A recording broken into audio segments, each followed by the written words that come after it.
tem alguns conceitos que a gente já viu na aula anterior, é só para fundamentar o assunto, tá? A gente viu na aula anterior que na Grécia Antiga se considerava a presença no corpo humano de 4 humores, representado pelo sangue, muco ou fleuma, bile amarela e a negra. O equilíbrio desses humores era a saúde. E toda vez que existia um desequilíbrio, o ser humano estava doente. Então, eles funcionavam como chamados balanceadores da saúde de uma pessoa. E o equilíbrio desses humores demonstrava que o paciente estava com o organismo saudável, ou seja, existia uma harmonia entre os 4 humores. E a doença é toda vez que existia um distúrbio desses fluidos no corpo, produzindo um desequilíbrio. E já disse para vocês também, apesar dele ser divulgado pela maioria dos médicos antigos, principalmente Galeno, era uma ideia errônea e que confundiu todo o raciocínio médico durante anos. Só muito recentemente é que isso caiu por terra e a medicina tem os conceitos que hoje você sabe. Quando a gente recua no Renascimento, já apareceu um novo componente nos ferimentos. A gente viu na aula anterior, inclusive mostrando o mapa, que está aparecendo uma figura aí no meio da aula, né? Deixa eu ver se eu consigo tirar. Só um minutinho.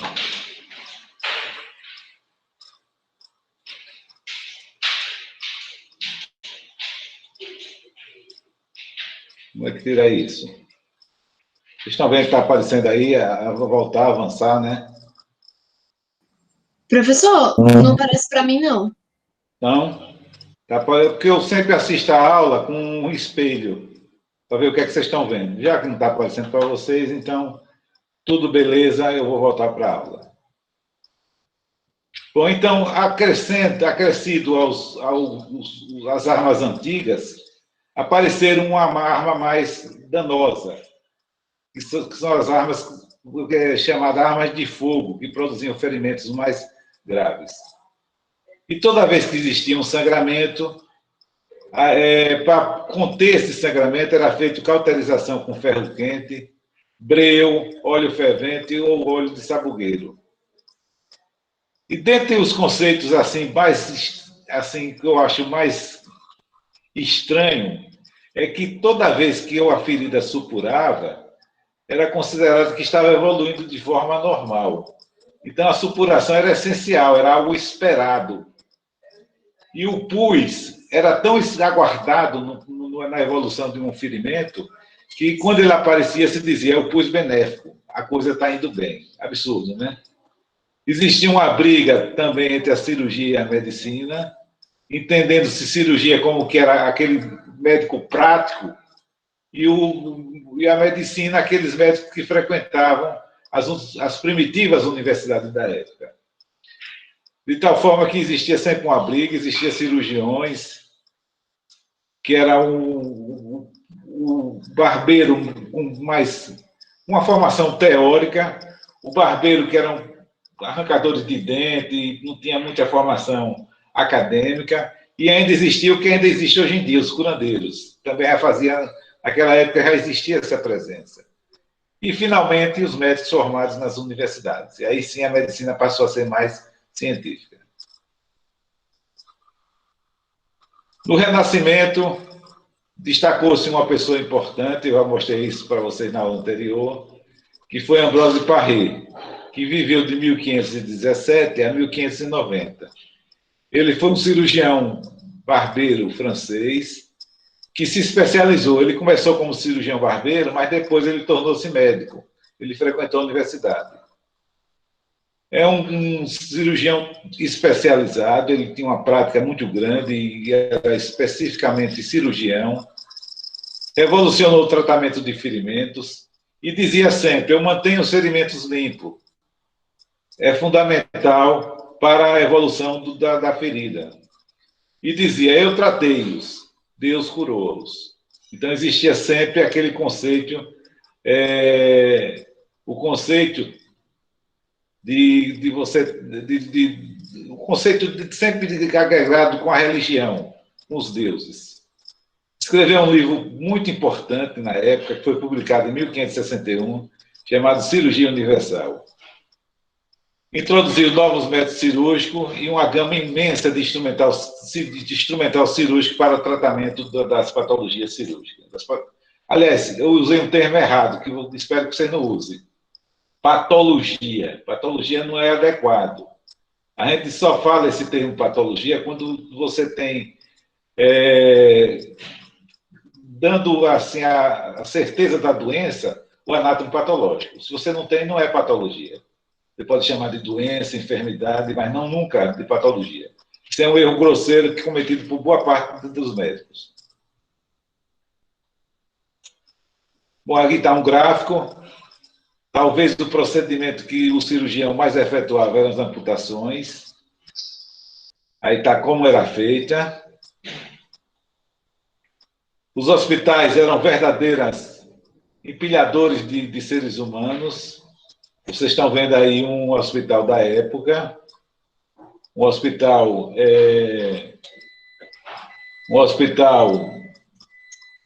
que os pacientes são empilhados praticamente, não existindo nenhum conceito de higiene, tudo era compartilhado, inclusive as doenças.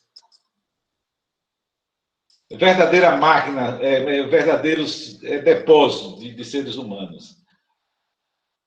Só que no fim do túnel apareceu finalmente uma luz, literalmente, assim no sentido da palavra, uma luz, porque ela costumava visitar seus pacientes com uma luzinha na mão, um candeeiro.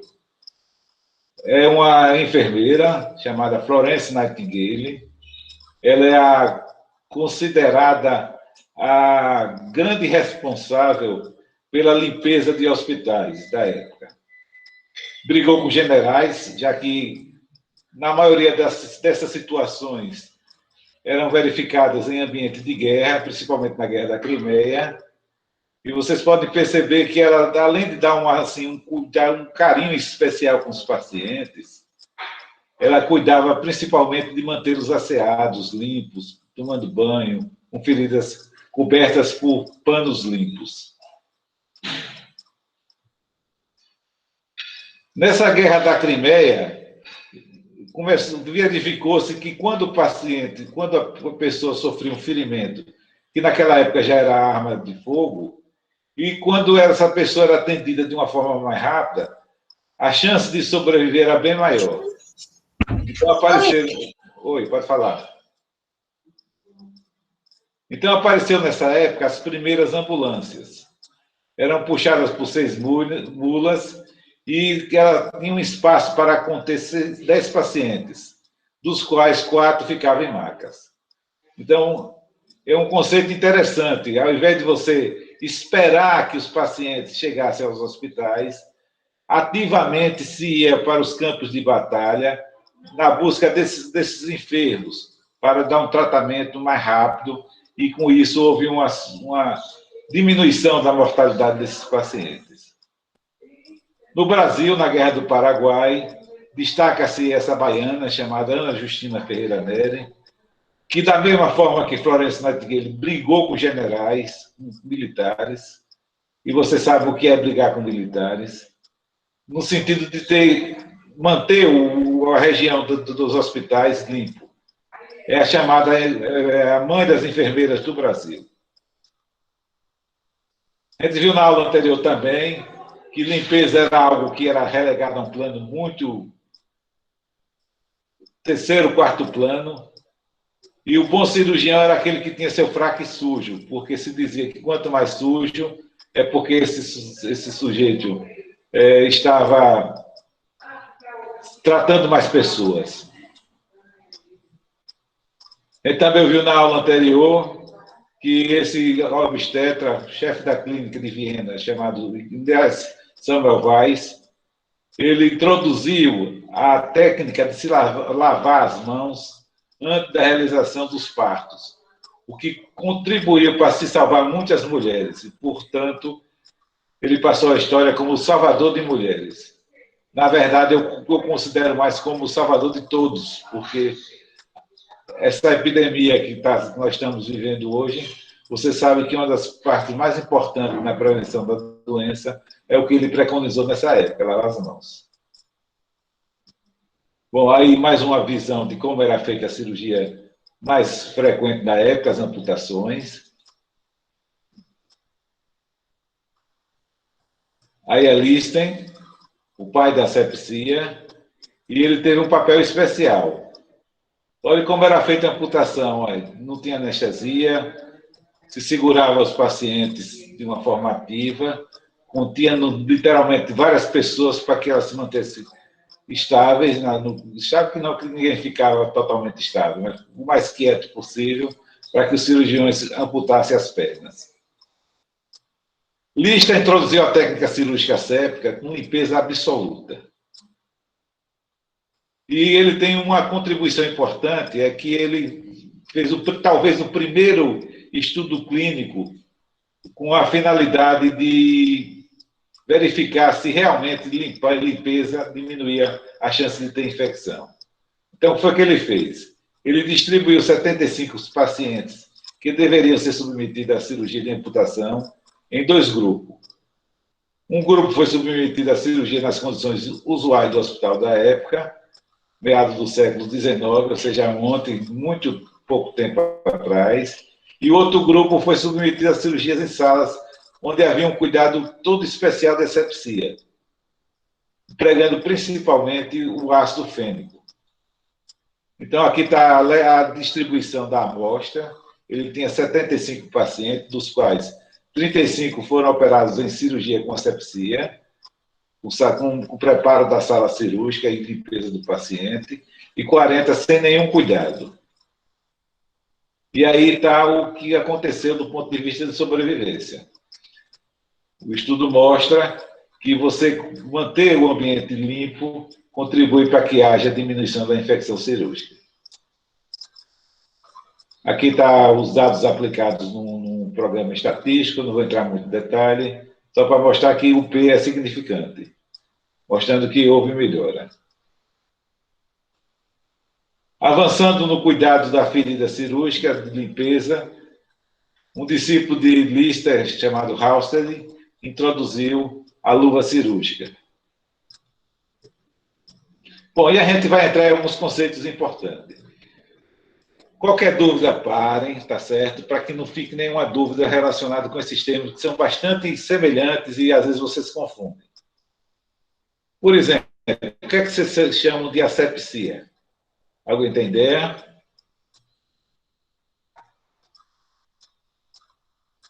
Asepsia é a prática de você se livrar de todo e qualquer... se manter limpo, né? Se livrar de qualquer... Asepsia. Você está levando em consideração a palavra, né? Que A não é negação, e sepsia é infecção. Isso. Asepsia seria como você fazer toda uma série de procedimentos para que não haja contaminação. E a antissepsia seria você tentar diminuir a contaminação de uma coisa já contaminada, na minha cabeça. Então, vamos colocar em ordem na sua cabeça. O que é asepsia? Lógico que ninguém... É difícil você conseguir, do ponto de vista de cirurgia, um local totalmente... onde haja total ausência de micro-organismo. Porque, a partir do momento que o cirurgião entra na sala, você já quebrou esse conceito. Mesmo que você não considere os milhões de micro-organismos que você arrasta, nós temos mais micro-organismos do que células no nosso organismo, no nosso corpo.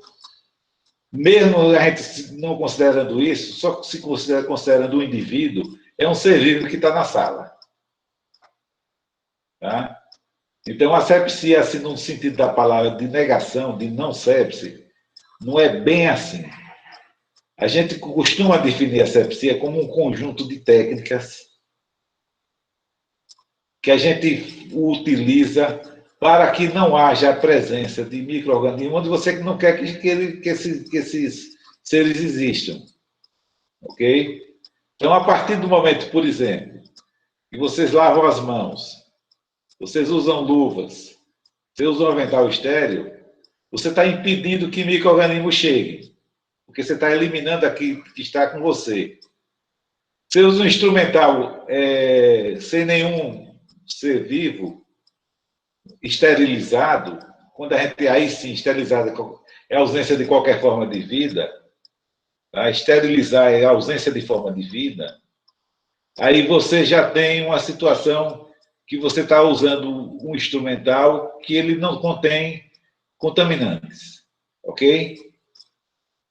Mas é mais do que isso. Por exemplo, você lavar o chão, você manter o ambiente limpo, lençóis limpos, você está, no seu conjunto, contribuindo para que não chegue nenhum elemento de micro-organismo para a região operatória.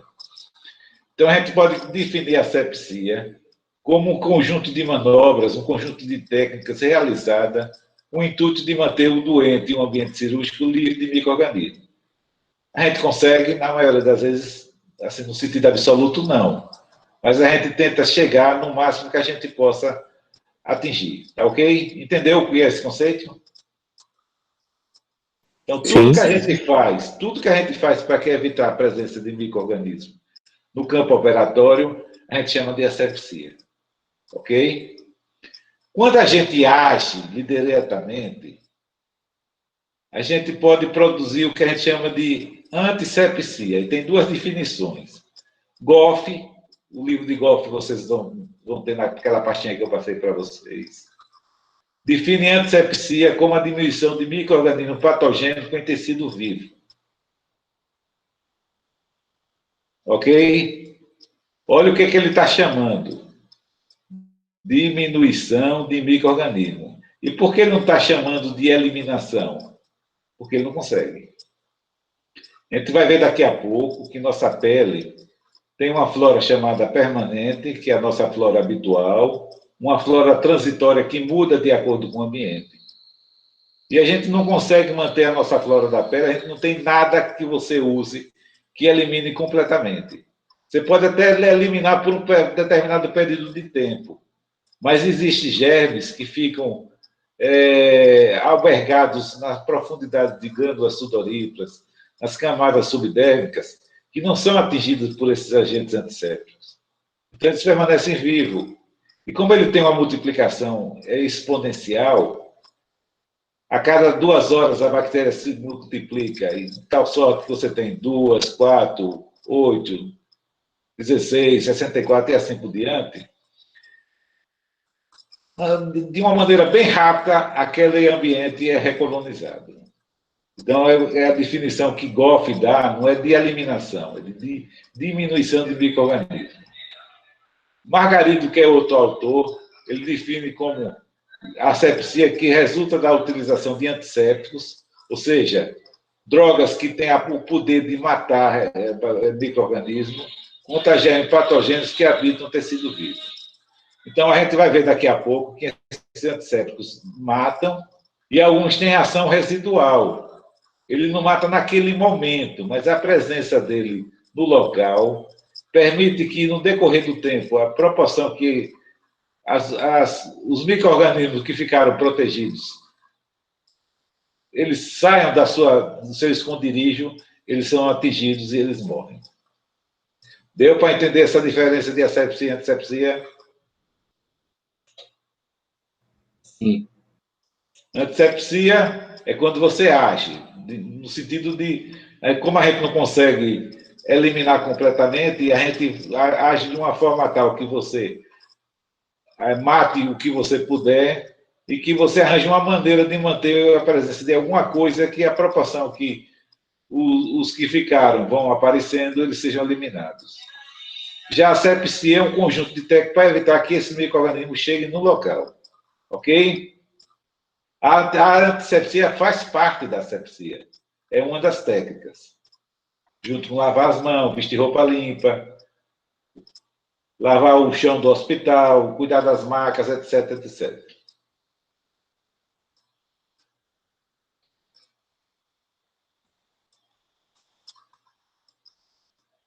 O que é desgermação? Degermar, o nome já está dizendo, né? Retirada de germe. Refere-se à erradicação total ou parcial da microbiota da pele e ou mucosas por processos físicos e ou químicos. Quem poderia me dar processos físicos e ou químicos? Quem poderia me definir isso? Alguém sabe o que é uma degermação? Eu acho que o físico seria tipo o ato de esfregar, né? De fazer pressão, atenção, a esponjinha direto na mão. Mas quando a gente fala do químico, seria a utilização dos antissépticos, isso? Isso. Então você tem uma ação física que você remove a sujidade de forma grosseira, porque você esfregando a pele, você elimina camadas, né? Camadas de pele, e junto dessas camadas, desses pedaços de pele que são eliminados, as bactérias vão junto, como se fosse um avião. E os antissépticos para agir. Agora já surge outro conceito importante, ó, esterilização. É um processo que garante a completa ausência de vida sob qualquer forma. Então, quando a gente usa esse termo esterilização, a gente está pensando mais em, por exemplo, instrumental. Eu consigo eliminar completamente um instrumental, não é verdade? Colocando no autoclave, submetendo a ação de calor.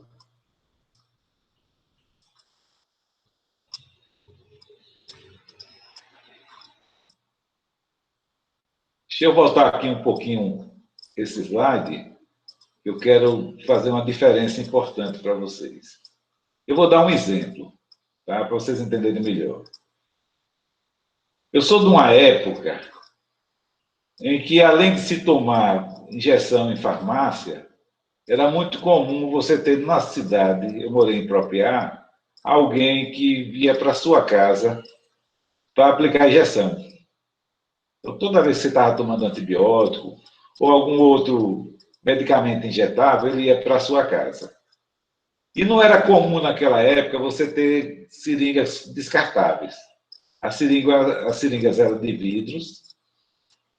vidro, e a agulha era agulha que era de uso permanente. Então, o que é que se fazia? Pegava esse conjunto de agulhas e de seringas de vidro, colocava num recipiente, e esse recipiente ia ao fogo para sofrer o processo de você aproveitar a água que vai entrar em ebulição com 100 graus e você eliminar os micro-organismos que não resistem ao calor. Aí a pergunta que eu faço para você já inicialmente, eu consigo fazer a eliminação desses micro-organismos dessa maneira? Eu acho que não totalmente. Você disse não totalmente em que sentido? O que é que você não consegue? Não, talvez podem ter micro-organismos que ainda resistam àquela temperatura. Não é? E como é que você faz para que isso não ocorra? Aquece mais, eu acho. O que é que você chama de aquecer mais? É aumentar a temperatura? Exato. Você Ou consegue então, aumentar a temperatura? Com 100 graus a água evapora. nesse caso da água, não, né? Porque ela vai se manter ali. E como é que eu posso, no caso da água, fazer a eliminação de maior número de micro-organismos? Aumentar a pressão? Não. Até posso fazer isso, aumentando a pressão, lógico que eu consigo. É o princípio da autoclave, né? O tempo de... O tempo, isso. Então, o que é que acontecia nessa época? Se você pegasse esse material, colocasse na água fervente, você conseguia eliminar inicialmente as formas mais lábeis, mas aquelas formas resistentes, elas permaneciam. E o que é que você chama de forma resistente de vida? Geralmente alguém sabe? Os esporos. Os esporos. Tá?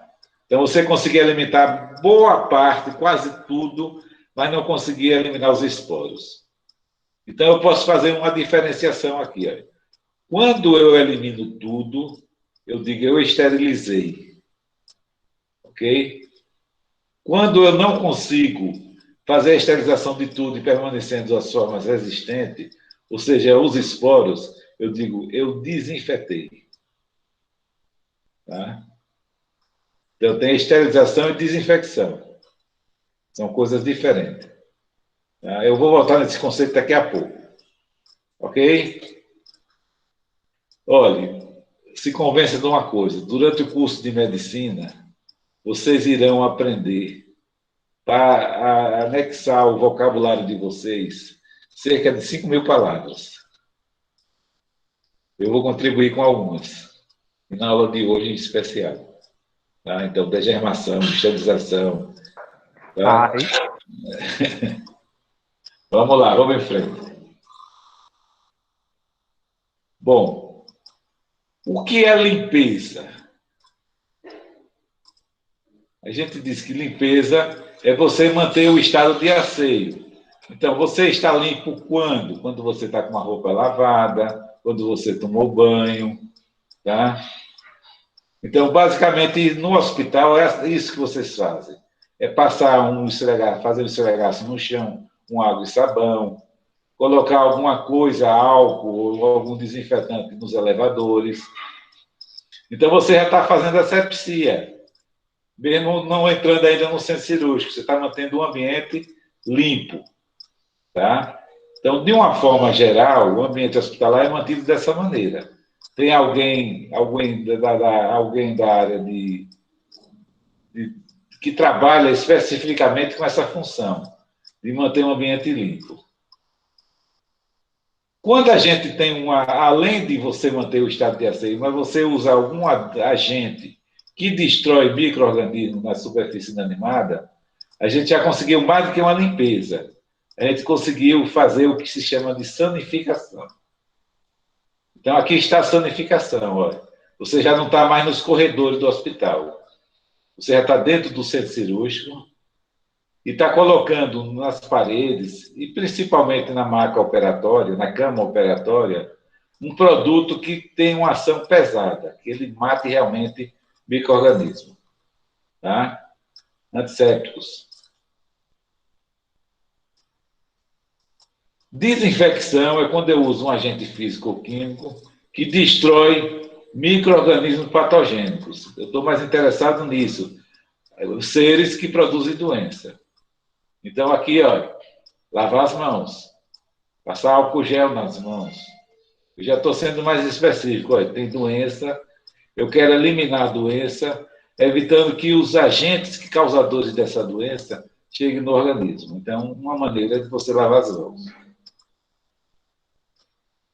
Já a esterilização já é algo muito mais forte, porque ele remove todas as formas de vida microbiana de um objeto ou espécie. E para isso eu posso utilizar meios físicos, calor seco, calor úmido, radiação, ou meios químicos, o desinfetante. Então, o calor seco, ele é conseguido através de estufa, tá? Que é muito utilizada ainda hoje, se bem que em menor quantidade, porque a temperatura é menor e a segurança é menor também. Flambagem, quando você esteriliza colocando no fogo, como muita gente fazia antigamente. Ia tirar, por exemplo, uma bala num braço, numa perna, aí pegava uma faca e colocava a faca no fogo. Fazia uma flambagem.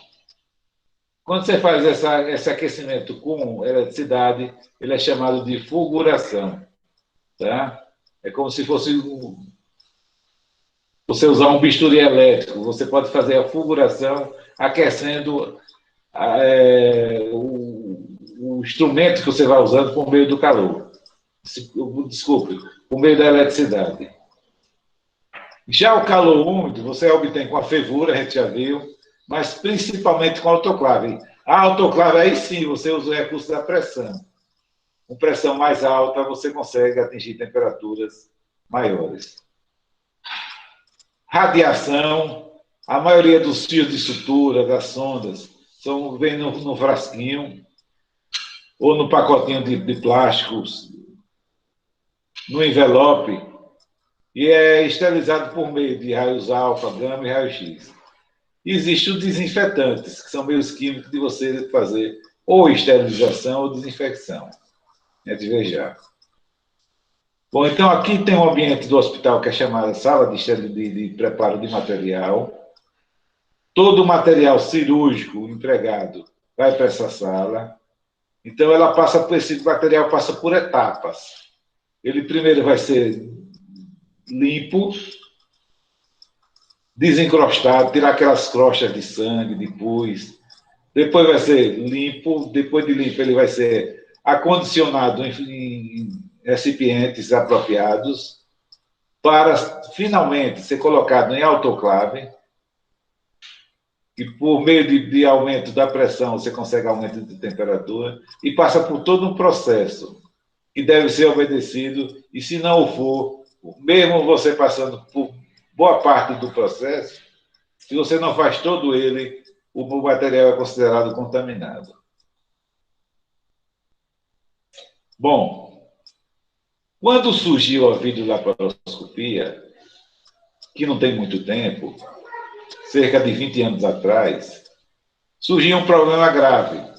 Perceba que vocês têm pinças aqui que estão sendo visualizadas, que ela tem um cabo de plástico.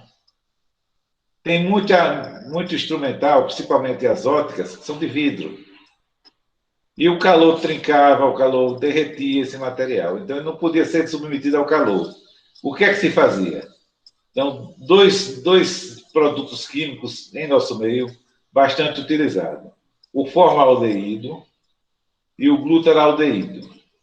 O formaldeído, que é o que está do lado direito, ele é pronto uso. Você pode colocar numa bacia, colocar o instrumental dentro dela, e se você aguardar 18 horas a 20 horas, o material vai estar estéril.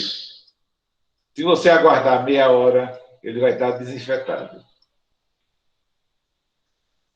Já o glutaraldeído, que é o da esquerda, ele não vem pronto uso. Ele vem com uma solução anexa, você adiciona no frasco maior, então mistura as duas soluções e ativa o produto. A partir do momento da ativação, você pode fazer uso desse material esterilizando. Se você passar 8 horas com o material mergulhado, ou desinfetando 20 a 30 minutos. Olhe bem, pessoal. Quando surgiu a videolaparoscopia em Sergipe, só para vocês terem ideia, para ser possível a realização, como o instrumental era muito caro, foi necessária a união de 15 cirurgiões e o hospital contribuindo também para que a gente dividisse e comprasse todas essas pinças que vocês estão vendo mergulhadas. Só que tinha um detalhe.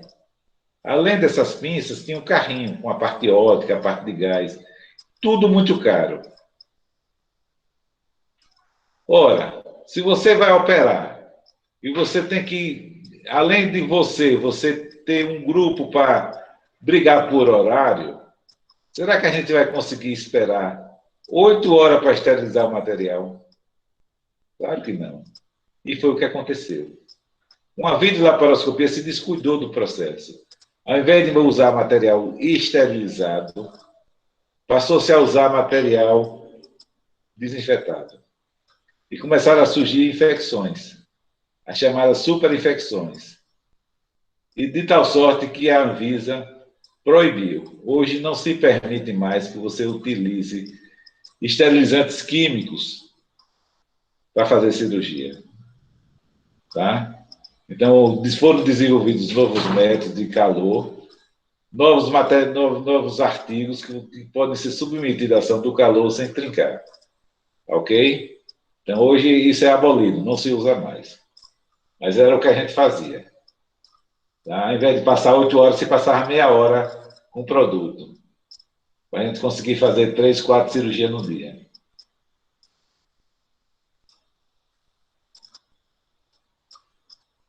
Bom, aí você está vendo a cirurgia, como é que é feita, tá? Cortando o paciente. Perceba que existem campos ao redor, panos estéreis, para evitar que você tocando nesses campos, você se contamine. E você usa avental para evitar contaminar a ferida cirúrgica.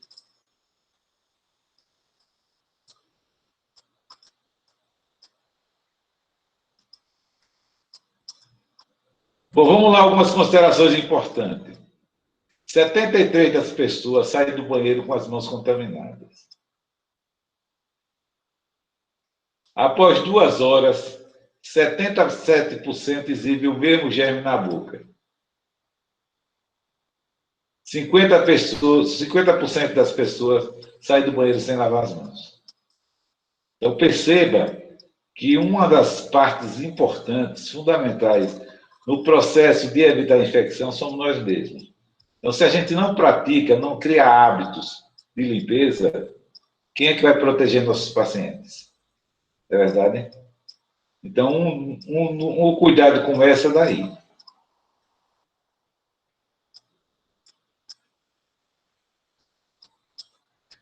Quando a gente vai operar, a gente tem um carinho todo especial pela higienização das mãos. A gente tem que fazer, algumas coisas são importantes. Então, para isso, a gente considera que existem 2 tipos de flora na nossa pele. A flora permanente, a nossa flora habitual, é a nossa flora que a gente convive no dia a dia, que é de mais difícil remoção, porque ela não fica só na superfície, ela fica também nas camadas subdérmicas, nas profundidades das glândulas sudoríparas. Tem um número e qualidade mais ou menos constante. Sua redução pela antisepsia é transitória. Por quê? Porque ela fica protegida. Então, aquela que ficou protegida, ela volta para a superfície e recoloniza rapidamente. E essa flora também, aliás, outro termo importante, pessoal, hoje em dia não se usa mais o termo flora, porque flora se entende como vegetal. A gente chama de microbiota. O hábito é que faz a gente continuar usando palavras que já caíram de desuso, tá? Então, muita gente ainda usa flora da pele, flora, mas o correto seria microbiota. Então, essa microbiota aumenta rapidamente em ambientes úmidos e quentes, como aquele produzido pela presença das luvas. A flora transitória é uma flora que muda de acordo com sua visita. Então, se você é um paciente, uma pessoa, um médico, e você, antes de operar, passa por enfermarias, ambulatórios, você aumenta a chance de você ser o vetor, de você carregar na sua pele elementos importantes que vão contribuir para a infecção do seu paciente. Então, essa flora transitória compõe-se de uma variedade sem limites, localiza nas regiões mais expostas. Agora, ela é removida com facilidade, porque na maioria das vezes ela fica na superfície. E a colonização temporária depende do ambiente que o indivíduo é exposto. Então, por exemplo, se você pega o paciente, você usa antissépticos de ação residual, logicamente que mesmo permanecendo ainda elementos microbianos, eles vão ser eliminados por ação residual desses antissépticos.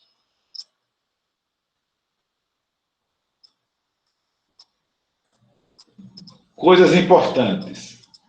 As mãos dos componentes da equipe, ao sofrer repetidas ações dos antissépticos, ou seja, você lava as mãos mais de uma vez, porque você opera mais de um paciente por dia, gera uma ação supressora continuada em sua microflora endógena. Já a pele do paciente será tratada uma única vez, e muitas vezes em caráter de urgência. O que ele está dizendo? E mesmo sendo uma flora, às vezes, muito semelhante, por lavar as mãos várias vezes, o cirurgião protege mais o paciente. Porque cada vez que ele lava, está diminuindo a população da microbiota. Ao passo que o paciente ele vai ser operado só uma vez. Então, você tem que ter mais cuidado, tem que limpar com mais carinho, tá? Para evitar que permaneça algum elemento microbiano. E, principalmente porque a principal fonte de liberação de micro-organismos que são responsáveis pela infecção são aqueles que ficam na incisão cirúrgica. Ou melhor dizendo, não é bem na incisão cirúrgica, é ao redor da incisão cirúrgica. Aquela pele que magia a incisão cirúrgica. É uma pele que tem uma flora residente bastante grande e que tem uma chance muito grande de o próprio paciente ser o responsável pela sua infecção. Então, existe um preparo das mãos do paciente, preparo preparo da equipe e do paciente, principalmente no que se refere à higienização das mãos e, no caso do paciente, a chamada antisepsia da pele, do chamado campo operatório, que é o local que você vai fazer a incisão e uma margem de segurança ao redor. Então, a finalidade desse preparo é você eliminar a microbiota transitória da pele e reduzir a microbiota permanente, além de proporcionar efeito residual na pele do profissional. Ok? Então, a finalidade de você não é somente de você agir naquele momento, é que você se preocupe em manter um antisséptico na pele do seu paciente, na sua, que diminua a chance dessas bactérias que aflorem no encontro de resistência, que elas sejam eliminadas. Professor, Oi. Você já viu? É porque aconteceu comigo. Eu fui fazer uma cirurgia para remoção dos sisos. E aí o cirurgião dentista me pediu para tomar antibiótico antes da cirurgia. E aí ele me disse que a função disso, né, o objetivo é que a cirurgia eu não seja meio que infectada pelas bactérias da minha boca. Então, o antibiótico... Olhe bem, isso é algo que pode ser perigoso. Isso se chama antibiótico terapia profilática. Vocês vão ter aula com a Cristina sobre isso. Tá? Entendi. Por que é importante vocês terem essa ideia? Olhe bem. Não é qualquer germe que vai produzir doença. Olha, eu estou falando germe, mas entenda como se fossem microelementos, tá? O antibiótico, ele tem uma flora que ele vai agir. Concorda? Ele não vai matar tudo. Ele vai matar alguns. E você pode, ao invés de matar aquilo que você está querendo, você selecionar aquilo que você não está querendo, que vai, por um mecanismo de competição, já que você eliminou uma parte, ele se sentiu o dono do pedaço, ao invés de você ter uma eliminação, você tem uma somação de forças. O antibiótico favorecer a infecção cirúrgica. Porque ele seleciona a microbiota. Entendeu isso aí? Então, olhe bem. Deixa eu não criar confusão na cabeça de vocês. Digamos que eu vou operar um apendicite. O paciente está com um processo sério dentro da barriga. Qual é a minha preocupação? É não contaminar a incisão que eu vou fazer. Ok? Eu tenho que usar de todos os elementos possíveis para que o acesso que eu faço não se contamine. Ok? Faz parte desses mecanismos de proteção que eu uso um antibiótico profilático. Então, o que é que eu preciso saber? Eu preciso saber de um antibiótico que vá ter uma ação importante na maioria dos pacientes que têm apendicite. Então, não é qualquer antibiótico, são antibióticos específicos. Inclusive, a comissão de infecção hospitalar, eles selecionam, porque existe antibiótico em um determinado momento que ele não faz nenhum efeito no seu paciente. Ele só vai selecionar. Ele, além de não agir, ele vai tornar uma parte dessa microbiota mais fortalecida e vai fazer com que a infecção ocorra. Entendeu? Agora, olhe bem.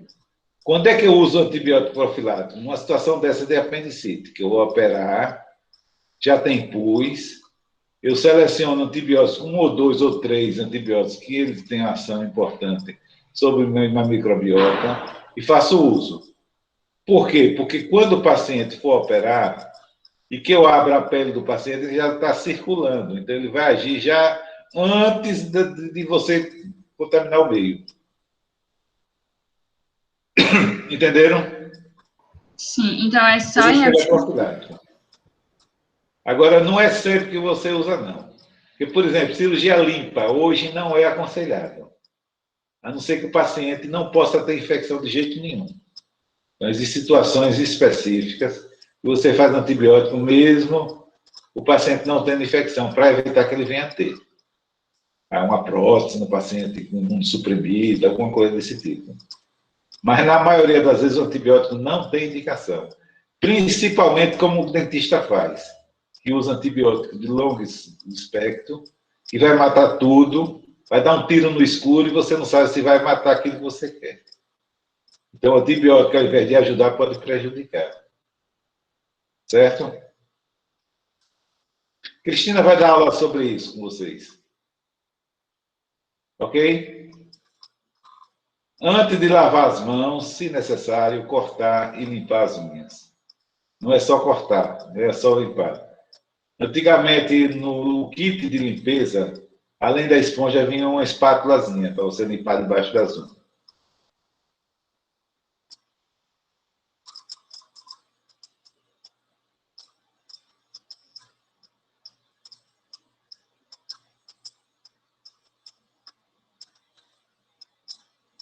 Qual é o objetivo de você limpar a pele do paciente? Você fazer antisepsia. O objetivo objetivo específico. Destruir o máximo de micro-organismos encontrados na pele do paciente, particularmente na área operar, visando reduzir ao máximo sua entrada na ferida cirúrgica, com isso, evitando a infecção. Tá?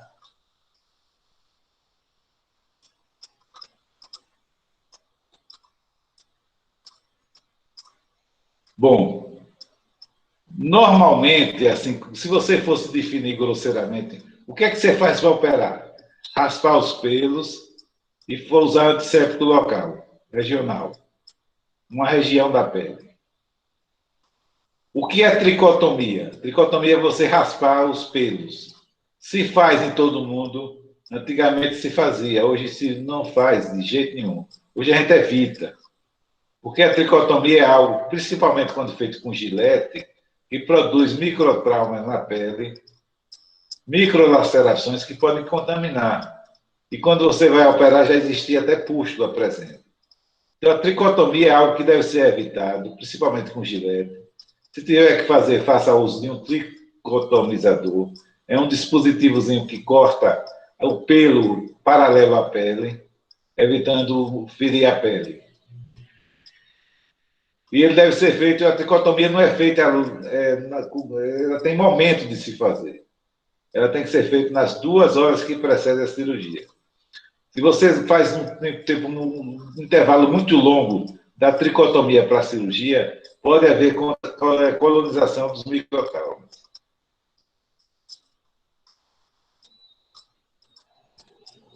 Bom, o centro cirúrgico, ele é dividido em zonas. E isso é importante para a definição de sua conduta. Então, quais são os cuidados de asepsia que eu devo empregar? Então, eu tenho que tomar banho, eu tenho que lavar as mãos toda vez que eu examinar um paciente, terminar de examinar. Ou seja, cuidar da parte de asseio. Tá? Assim, do ponto de vista cirúrgico propriamente dito, eu vou tomar alguns cuidados dependendo do local que eu esteja no centro cirúrgico. A zona de proteção é o vestuário. É o local que eu vou vestir a roupa que eu estou, por uma roupa exclusiva de circulação restrita do centro cirúrgico. Tá? A zona estéreo é a sala de cirurgia, o local onde o paciente vai ser operado. E zona limpa é o restante. Aí vai ser sala de estar médico, salas administrativas, sala de você guarda material, sala que você guarda equipamentos, enfim. É um conjunto de salas que compõem o centro cirúrgico. Então, na zona de proteção no vestuário, eu venho com a roupa que eu estou em casa, ou na rua, e vou trocá-la. Então, eu devo encontrar armários, e nesses armários há roupas que eu vou utilizar no centro cirúrgico. E, da mesma forma, onde tem o nome vestuários, tem um dispositivozinho que a gente chama de hamper. É o local que a gente vai colocar a roupa que você usou para operar, nesse local, para não colocar no chão, para ela ser reprocessada, para ser lavada. Na zona de proteção também dispõe de um banheiro completo, para que você possa tomar banho e que você possa fazer suas necessidades. O banho deve ser evitado nas 2 horas que precedem a cirurgia. Então, é de boa norma que o cirurgião tome banho sempre, mas que evite tomar nas 2 horas que precedem a cirurgia, devido ao risco de descamar a pele e carregar microbactérias para o campo operatório. Ok? Então, chegando nesse vestiário, vai vestir roupas apropriadas, constituída de uma blusa, de uma calça, de gorro, máscara e cobrindo o sapato, o chamado propé. O paciente, da mesma forma, ele vai vestir um avental, vai entrar no centro cirúrgico, e a maca que ele vem não entra no centro cirúrgico, ela é barrada. Então, você tem uma porta que não é totalmente aberta. A parte de baixo é fechada. Isso porque a maca, ao andar pelos corredores, tem uma roda. E essa roda vai se acumular uma quantidade muito grande de partículas e junto aí microelementos. Então, essa maca, chegando no centro cirúrgico, essa parte superior é móvel e ela vai ser transportada. O paciente vai para outra maca e para isso, só a parte superior da maca é que é transferida. Então, muita gente chama esse local de zona de transferência de paciente. Outros elementos da zona limpa, sala auxiliar, sala de equipamento, sala de depósito de material, etc, etc. Sala de recuperação pós-anestésica. E dentre esses outros elementos, existem os chamados lavados. São locais que você tem torneiras, que são empregadas sem que você necessite das mãos para abrir e fechá-las, e você vai colocar água e o antisséptico para lavar suas mãos. Vocês vão aprender com Cristina como é que se faz isso em aula prática. Então, aí está lavando a mão, tá? Meios físicos, escova e químicos, com antisséptico. Depois essa mão vai ser enxuta com uma técnica especial para evitar que a compressa contamine a pele. Então, você pega um pano limpo, que é a compressa. Tá? Aqui está a sala de cirurgia, onde o paciente vai ser operado. E na sala de cirurgia, o cirurgião, antes de operar, vai vestir um capote estéril. Tá? Ele necessita do auxílio de um circulante para que ele ajude a vestir. Esse do lado de baixo, inferior esquerdo, é um capote especial, que a parte de trás do paciente é coberta. A gente diz que é um capote com OPA. Ele dá uma proteção maior. Vocês vão aprender também com Cristina como é que você veste o avental e como é que vocês calçam a luva. Existe uma técnica para você não contaminar esses elementos. Então, o preparo da equipe. Aqui o resumo do que a gente viu. Banho, no mínimo 2 horas. Evitar o banho no mínimo.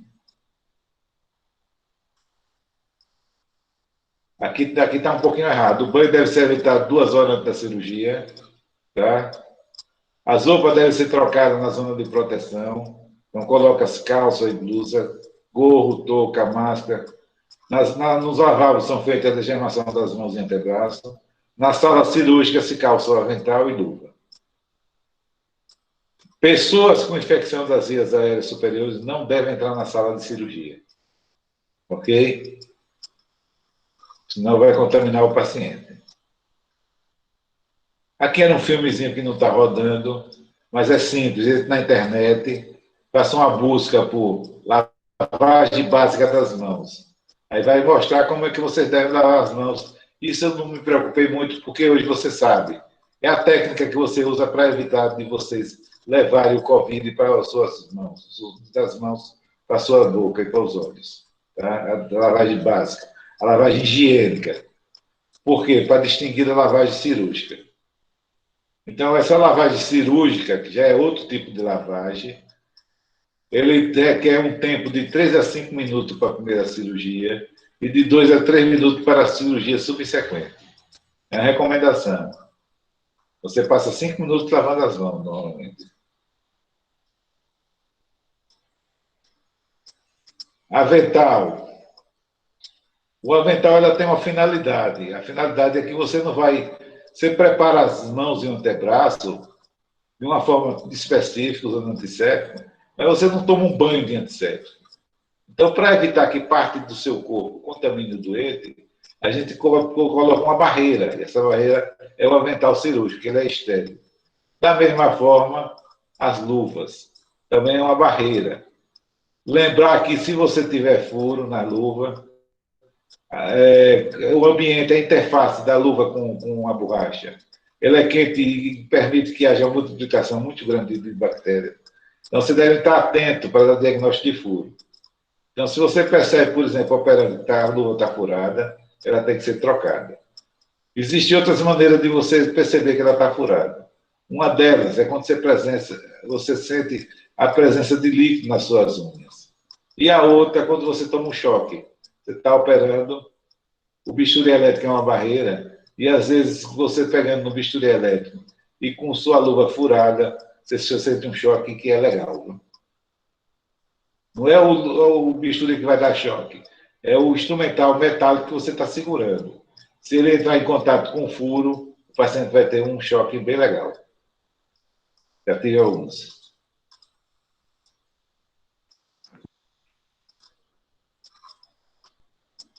Então, o banho, o paciente tem que tomar banho, principalmente na véspera, lavar a cabeça, axilas e genitais. Toda a roupa do paciente tem que ser retirada antes de entrar no centro cirúrgico, não só a roupa do corpo, como da cama. A tricotomia só deve ser feita no dia da cirurgia. E, mesmo assim, respeitando um período de 2 horas, não pode ser feito muito mais do que isso, senão o paciente vai ter problema. Antissepsia do campo operatório inerente à própria técnica cirúrgica, ou seja, você vai limpar a região operatória, dependendo do que você vai operar. Vai operar abdômen, dos peitos até metade da coxa. Vai operar o paciente com uma cirurgia de parto, coxas e períneo, e assim vai. Então, em relação ao paciente, o banho deve ser completo na véspera, com ênfase na limpeza das pregas cutâneas, umbigo, axila, prega demais unhas, etc.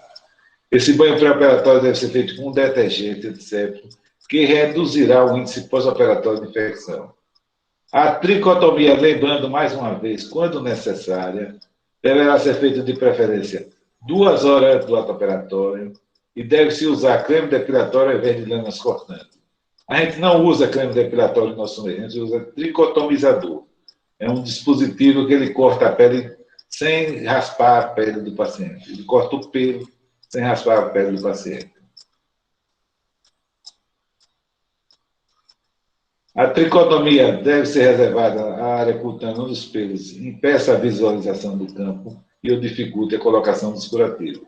Então, além da questão do campo operatório, observar também que, às vezes, o curativo fica prejudicado e a gente precisa fazer a raspagem da pele.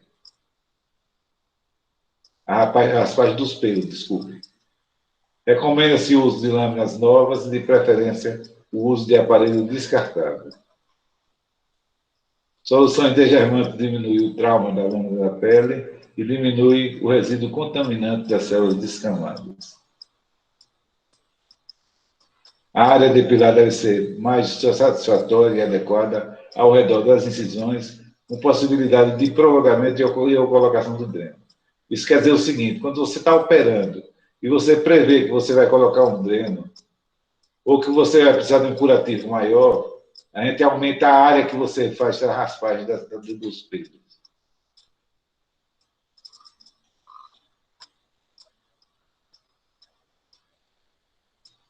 Então, no processo de antissepsia, a gente faz remoção da sujidade superficial. Então, normalmente a gente usa esponja, um antisséptico, um sabão, para fazer a limpeza. E com isso a gente consegue a retirada de fragmentos de pelo e outros deixados pela tricotomia.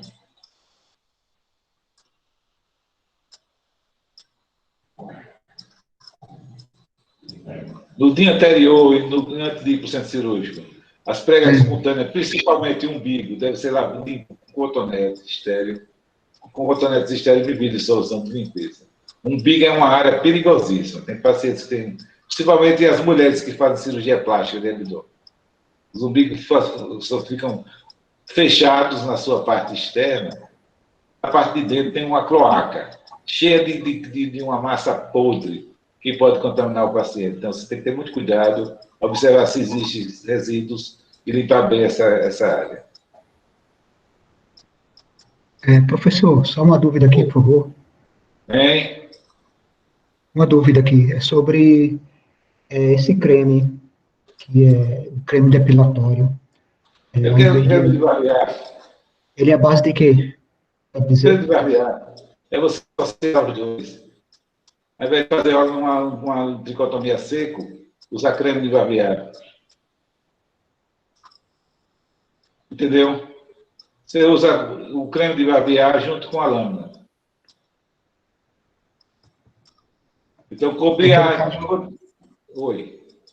No caso, tem que saber se o paciente tem alguma alergia. Com certeza. Não, tudo isso aí você tem que perguntar para o paciente. Isso tudo faz parte da amnésia. Às vezes não é nem na sua, é da pessoal de enfermagem. O pessoal de enfermagem tem que ser cuidado. Então, quando você prepara toda a região operatória, que passa antisséptico, e a cirurgia não começou ainda, e ela tem chance de demorar um pouco, você pode cobrir com compressa estéreo até o momento que você vai colocar o antisséptico final, que é fazer a pintura do paciente. É quando você usa o antisséptico. Então, a pintura do corpo é quando você passa na região operatória, antissépticos. Eu posso falar alguma coisa sobre eles.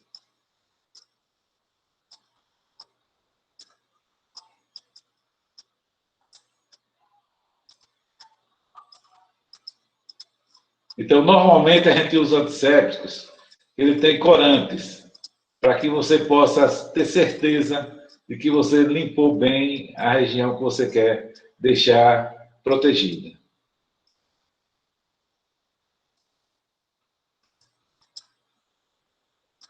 Usar uma gás... Aqui que é o seguinte. Deixa eu fazer um resumo aqui disso tudo. Vou esquecer um pouquinho do slide para a gente entender melhor.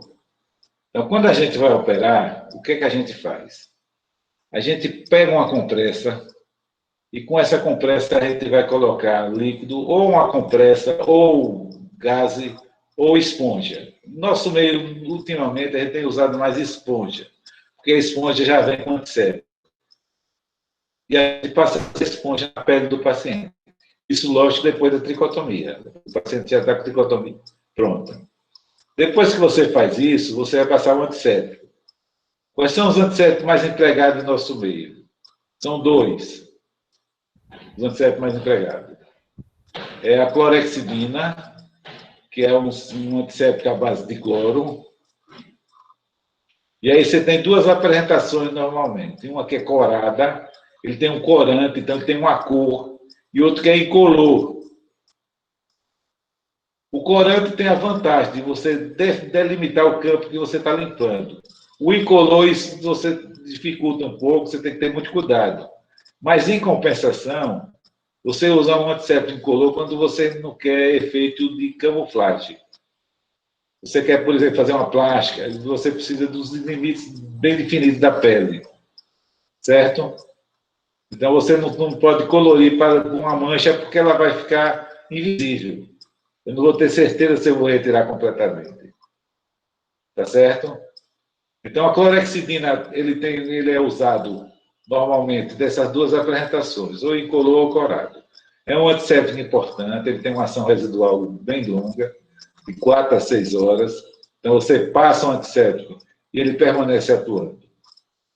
Outro antisséptico bastante utilizado é o PVPI, é o polivinilpirrolidona. É o chamado álcool, o povidine, dermoidine, ioidine, são as apresentações comerciais. Existem três apresentações diferentes desse antisséptico. Você tem um que é chamado de degermante, que ele é um sabão. Ele é usado quando você quer expor espuma. Então, a gente usa como substituto do sabonete, com a vantagem dele ter uma ação residual importante. Então, é um antisséptico que você usa, como ele é PVPI, ou seja, é um iodo orgânico, que na presença do ar se transforma em iodo inorgânico, ele tem ação residual, de 2 a 3 horas. Tá? A gente usa normalmente uma forma que é chamada de...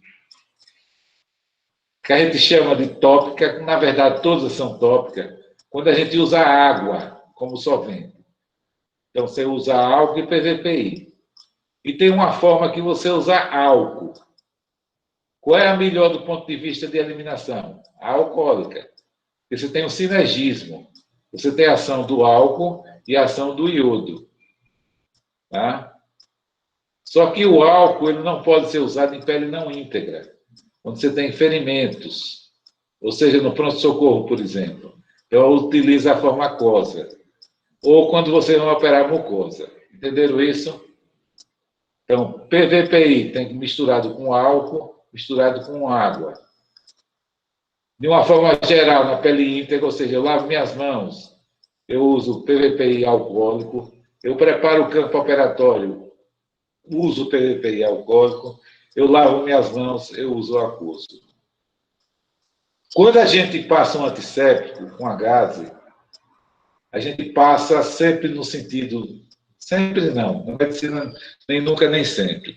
Quando a cirurgia é uma cirurgia limpa, não tem contaminação nenhuma na pele, a gente vai fazer o preparo do local que você vai fazer a incisão até a periferia. Então, eu começo pelo local da incisão e vou para a periferia. E não volto. Região que eu passei um antisséptico, eu não volto. Agora, quando eu vou fazer uma cirurgia e o local da incisão é um local que você está com pus, você quebra essa regra. A antissepsia se faz da periferia e o último local que você vai limpar é o local da incisão.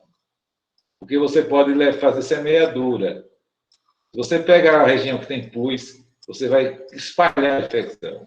Isso vale também para períneo. Então, cirurgia de hemorroida, cirurgia de parto. O último local que a gente usa é a vulva, o último lugar que a gente usa é o ânus. Então, passou por essas regiões, não se passa mais. A gase é desprezada. Entenderam isso? Então, região limpa. Passa-se o antisséptico do local da incisão para fora. Contaminado, ao contrário, de fora para dentro.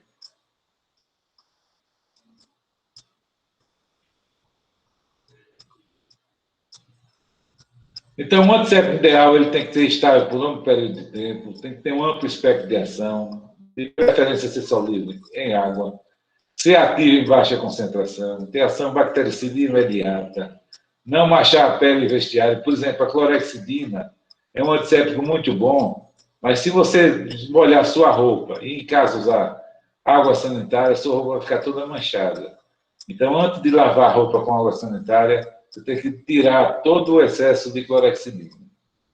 Ele tem que ser eficaz à temperatura ambiente, tem que ter uma ação bacteriostática e ausência de toxicidade e baixo custo.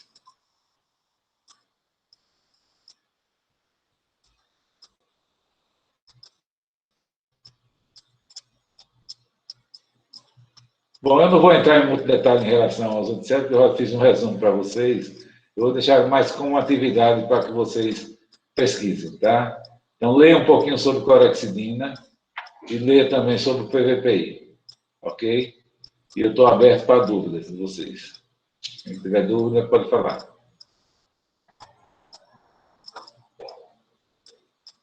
Alô, pessoal? Uma dúvida? Professor, você pode repetir essa última informação que você falou da ferida quando ela está limpa ou quando está contaminada, a ordem que você limpa? Eu vou operar um paciente, tá? Vamos imaginar.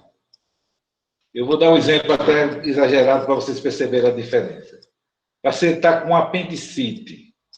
É uma cirurgia limpa ou suja? Suja. Você tem infecção. Não tem infecção? O apêndice vai estar com pus. Mas a pele do paciente é limpa. Ele não tem pus presente. Então, o local que eu vou fazer a incisão, eu passo primeiro a gás com antisséptico nesse local e vou fugindo desse local para a periferia. Entendeu? Eu vou limpando, sem limpar a área que eu já passei o antisséptico, tá certo? Do local da incisão para a periferia. Agora, vamos dar outro exemplo. Eu estou no pronto-socorro, chega um paciente com corte. Teoricamente, aquilo está contaminado. Ali não é limpo, não é verdade? Está contaminado. Eu não sei o instrumento que cortou, eu não sei quanto tempo ele passou com a ferida exposta. Então, eu não posso pegar e começar a limpeza pela ferida, porque eu posso semear o que está dentro da ferida para a periferia. Então, eu faço a limpeza como? De fora, eu limpo primeiro fora, e o último local que eu vou limpar vai ser a ferida cirúrgica. Entendeu a diferença? Eu vou drenar um abscesso, o abscesso já está saindo pus. Eu começo fora, e o último local que eu limpo é aquele onde eu vou fazer a incisão cirúrgica. Entendeu? Sim, professor, obrigada. Mais alguma dúvida? O senhor poderia passar o slide anterior? Voltar, na verdade. Volta.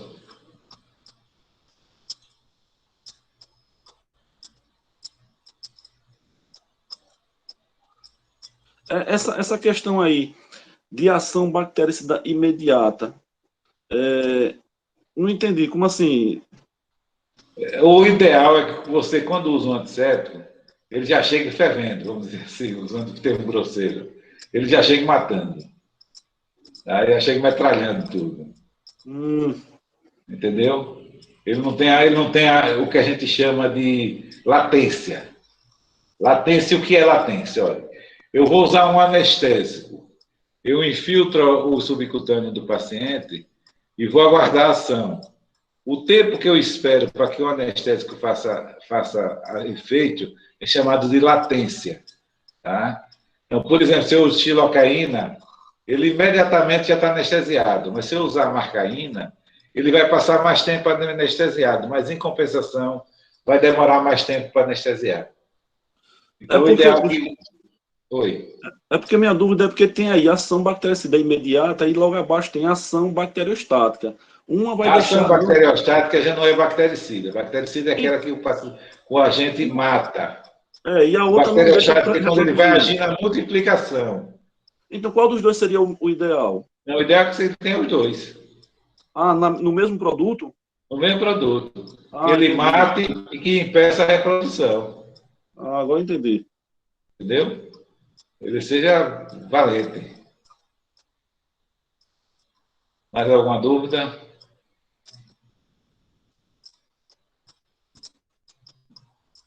Bom, eu vou postar agora para vocês, para a turma de segunda-feira, quem quiser assistir hoje. Com licença, nesse caso, que a gente tem que o colega Wellington perguntou, que a gente tem um caso em que a gente não quer gerar pus, porque pode prejudicar os tecidos em geral, alguma coisa assim. A gente pensa só em evitar o crescimento da bactéria lá ou não? O que é pus? O que é pus? Pus? São restos celulares. São restos celulares de bactérias. Então, são restos celulares. Se, porventura, você usar um antisséptico dentro da ferida cirúrgica, você pode aumentar até a quantidade de pus, sabia? Porque ele mata micro-organismo, mas mata também células vivas. Por isso é que muita gente diz, não coloque dentro da ferida cirúrgica nada que você não possa colocar nos seus olhos. Eita porra. Então, olhe bem. Deixa eu falar um pouquinho mais sobre ferida cirúrgica, é outra aula. A ferida cirúrgica, como é que você trata? Assim, o ideal é diminuir a população bacteriana. Como?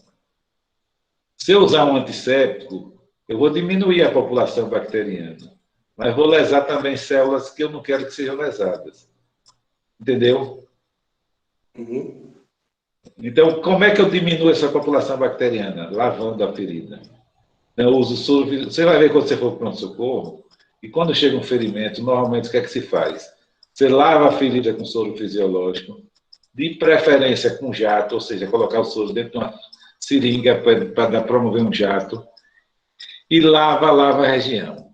Quando ela está muito suja, por exemplo, a gente costuma dizer, quando a gente opera uma barriga cheia de pus, quando ela está muito suja, a gente diz, como é que você lava? Eu disse, eu lavo, e quando eu acho que está limpo, eu lavo de novo. Ou a gente ainda diz, eu lavo, quando eu acho que está tão limpo que eu posso pegar aquele e colocar dentro do meu olho, eu paro de lavar.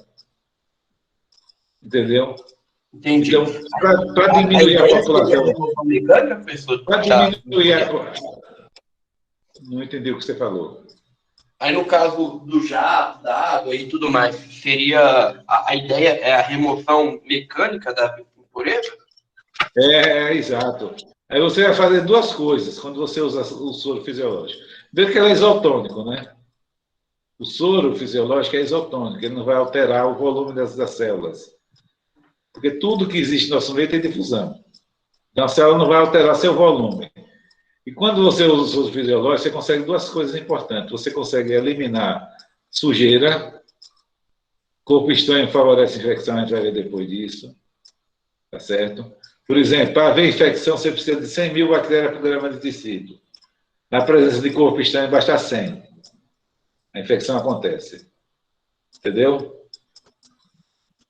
Então, o soro fisiológico dentro da ferida tem que vantagens? Vai remover sujidade, vai diluir a área toda e vai remover também as células vivas. E o antissético, onde é que você coloca? E outra coisa, ainda tem uma coisa importante, que é a imunidade natural. A presença de qualquer coisa estranha dentro da ferida pode alterar a questão das defesas.